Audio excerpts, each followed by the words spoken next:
Today's fundraising tip has to do with psychology. So, we already talked about the fact that people are not logical, they are psychological.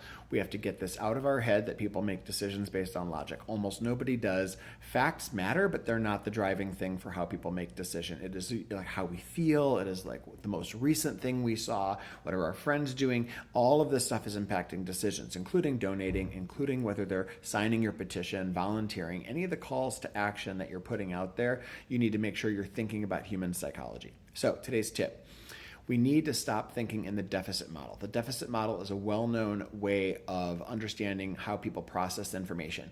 We tend to think, oh, this person doesn't have the data and the facts. If I give them the data and the facts, they'll act. No, that's not how things are. We've seen a million people understand you should be using masks when you go outside, and people just don't. And so we know that just giving people facts and information will not change their behavior. So if we want to change their behavior, we have to look beyond the deficit model, that if people just don't have facts and we give them facts, they'll act, to actually like inspiring them and motivating them through psychology. So in climate change, when I was running a climate change organization, I used to talk about what we knew, which is that millions of people thought climate change was a problem, but they weren't acting because they thought it was such a big problem, only governments could solve it. And nothing they could do as an individual could possibly make a dent. But in order to get all of the human energy around climate change to be motivated into action, we would have to do things like make the problem near, now, personal, and bite-sized. What I mean by that is in climate change, we were talking about polar bears and Arctic ice and parts per million and degree temperature change in 2030. We need to stop doing all that. Stop doing all that. In every cause, if you're watching this video right now, think about your cause and your issue and start drilling it down. When I talk about being nearby, if your problem is far off in the distance, like Africa or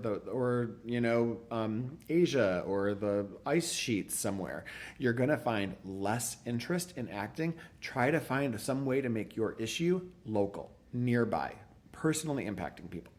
The next thing you want to do is make it now, not just something that's going to happen in 10 years or 30 years. People can't even process their own retirement. They're not even saving for retirement. They're not anticipating risks to their own personal benefit in 2030 or 2050. So make the problem now.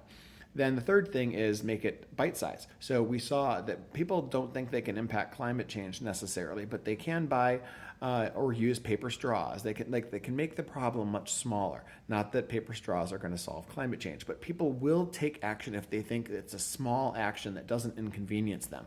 So instead of focusing on the big giant problem, make it smaller, and you can get people feeling empowered that they have agency and that they can make a difference. And then the fourth tip for today is to make it personal. Instead of talking about some polar bear that's going to, die, talk about your kid's asthma. Talk about the wildfires that are impacting your family. Make the issue personal. All of our issues can benefit from these four things, but one framework I give people is near, now, personal, and bite-sized. Those are 4 ways psychologically to motivate people to actually give and get off the couch.